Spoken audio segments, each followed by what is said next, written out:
On est tellement bien sur le bassin d'Arcachon. On est toujours à la bonne franquette. Devinez avec qui nous allons parler. Et avec Oscar Rohr, le fils de Garnotte, et avec Garnotte. C'est très original, on va parler de foot. Cet entretien, je l'ai baptisé Gernot Rohr, le magicien africain. On aurait pu dire le sorcier africain finalement, parce que je crois que tu es une sorte de sorcier à ta façon. Tu vas arriver à faire le tour de force, de qualifier le Bénin, le petit pays du Bénin, pour la Coupe d'Afrique des Nations qui aura lieu au mois de décembre, et ça sera au Maroc. Et tu peux encore te qualifier pour la Coupe du Monde qui aura lieu en Amérique du Nord, enfin plus exactement aux États-Unis, au Canada et me semble-t-il au Mexique. Et tout ça, ça sera au mois de juin 2026, me semble-t-il. C'est quand même exceptionnel parce que le Bénin n'a jamais eu de gros résultats à Gernot. Oui, c'est vrai que le Bénin n'a jamais participé à une Coupe du Monde et a participé à peu de CAN aussi. Et notre qualification pour la CAN vient évidemment au bon moment, surtout que ça fait 2 ans qu'on n'a pas pu faire un seul match à domicile, compte tenu que notre stade n'est pas homologué et qu'on doit faire tous les matchs à domicile à l'extérieur, en l'occurrence en Côte d'Ivoire. Donc malgré ça, on a réussi à se qualifier. Alors, je vais laisser la parole à ton fils qui est avec nous. Oscar, tu vas te présenter, tu as quel âge ? Là, 22 ans. Je sors d'un master STAPS, accompagnement à la haute performance sportive.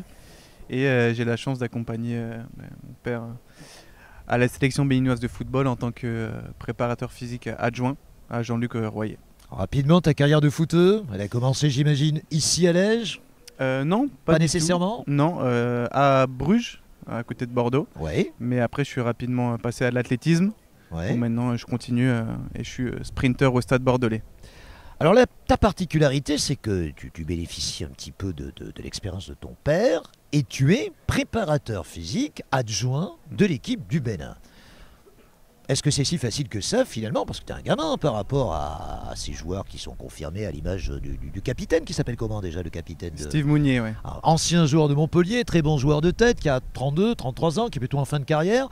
Qu'est-ce que tu peux apprendre à Steve Mounier, qui est passé par le football professionnel? Est-ce que tu peux lui apprendre quelque chose encore? Je lui apprends pas forcément grand-chose parce qu'il a énormément d'expérience au vu de sa carrière footballistique. Mais moi, je suis plus là pour les aider à préparer les matchs physiquement. Parce qu'après, le plus gros du travail, ils le font en club. Et nous, en tant que préparateur physique, on est là pour les préparer physiquement pour les matchs qu'on va avoir. Gernot, je vais te laisser la parole parce que finalement, les matchs à venir sont des matchs absolument déterminants. Vous avez 2 matchs à domicile pour se qualifier pour la Coupe du Monde. Alors, ils seront abordables, tu vas nous dire lesquels? Oui, on va jouer contre le Zimbabwe et le Lesotho. 2 adversaires qu'on devrait jouer normalement à domicile, mais comme j'ai expliqué tout à l'heure, nous devons les faire en Côte d'Ivoire, voilà, sur terrain neutre.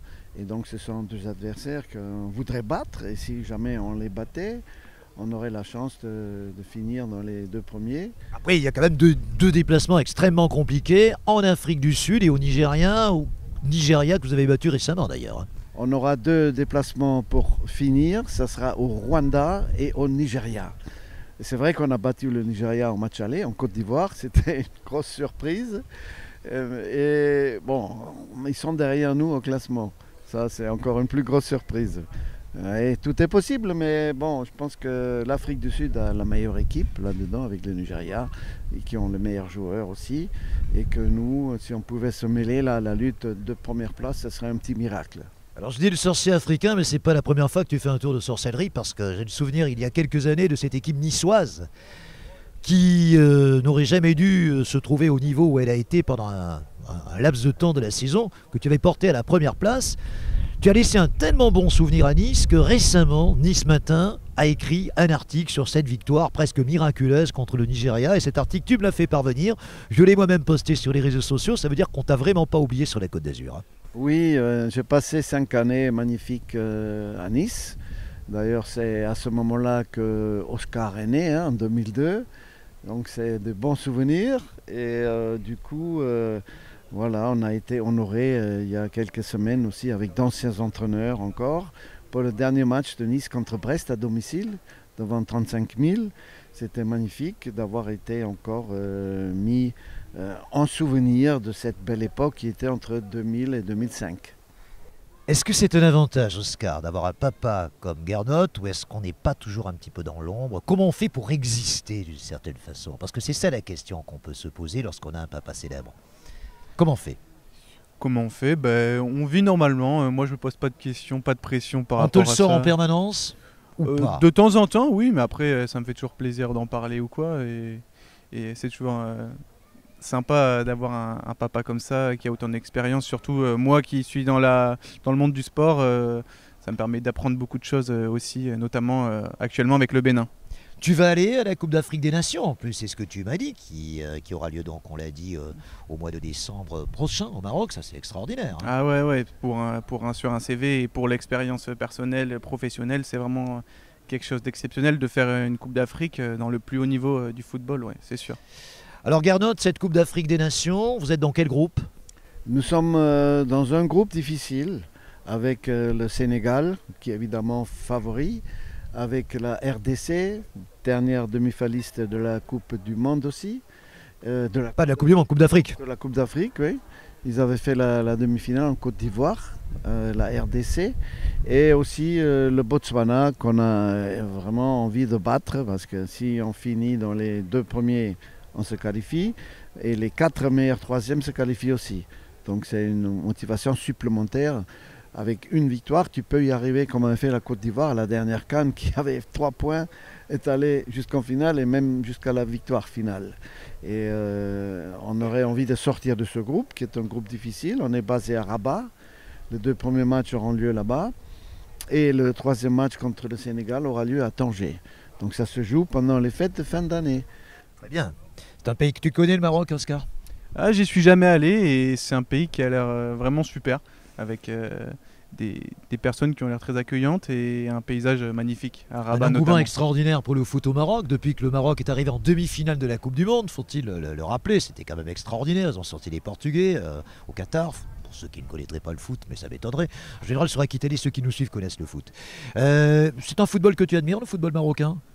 Oui. Hakimi, bien sûr. Oui, Hakimi avec la évidemment. Ligue des Champions, Oui. ouais, il y a de très grands joueurs là-bas, donc c'est forcément... Et une formation très Oui. importante. Hein.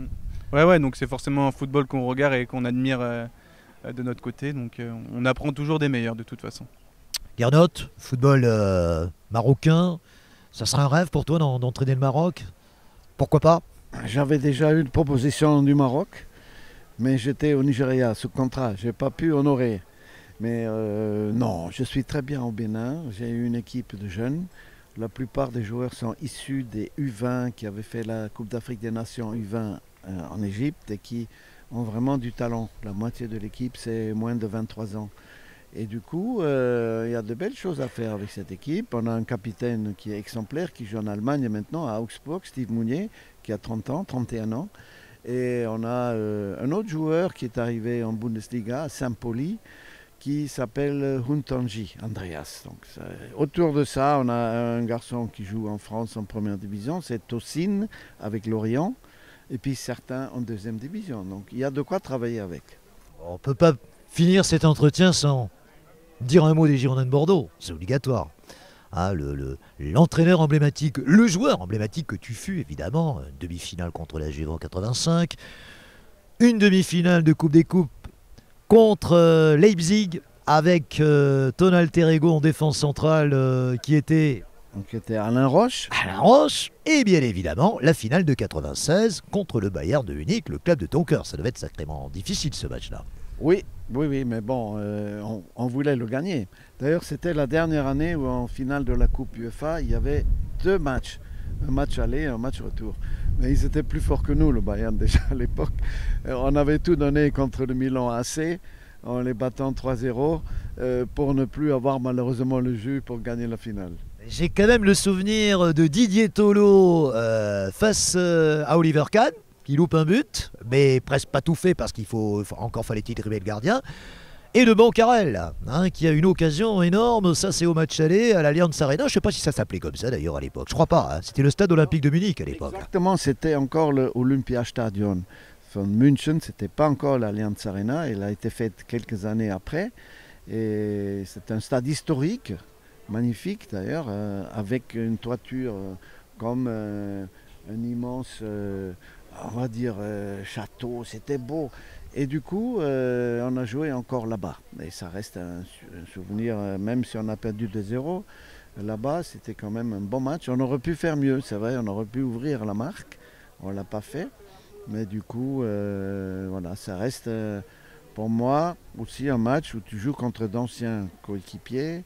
Et Franz Beckenbauer, qui était mon coéquipier, était entraîneur de l'équipe du Bayern à l'époque.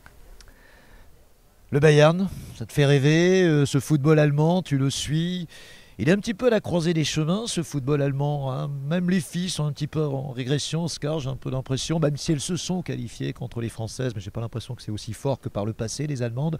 Et le football allemand qu'on a battu, il n'y a pas si longtemps, en Ligue des Nations, me semble-t-il. Quel regard tu portes sur lui, toi qui es franco-allemand, hein, c'est ça, hein, tu as la double nationalité. Tu parles allemand? Je parle un petit peu allemand, ouais. J'essaie de parler allemand avec ma famille, c'est important. Ouais.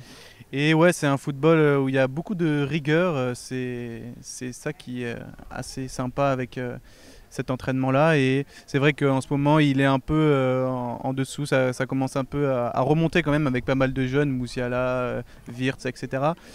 Donc j'espère qu'ils vont revenir à la plus haute tête du football rapidement.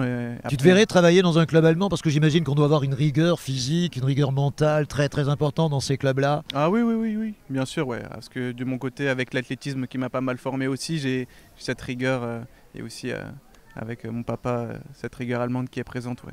Alors j'ai une dernière chose à te poser comme question, Gernot. C'est vrai que c'est le feu et la glace, parce qu'un entraîneur comme toi, qui a cette rigueur typiquement germanique, cette éducation germanique, nous avions eu l'occasion de faire d'autres émissions avec toi sur Aki Télé, qui entraîne le Bénin, et le Béninois, et le joueur africain, par définition, il a envie de jouer au ballon, mais la rigueur, il s'en fout complètement. Des fois, ça n'a pas être toujours facile. Mais c'est justement là le challenge, c'est d'emmener un peu de rigueur dans la culture africaine, sans la détruire évidemment, tout en gardant ses qualités. Parce que l'improvisation, c'est aussi quelque chose, il en faut dans le football. Il n'y a pas que de la discipline, il faut un peu des deux.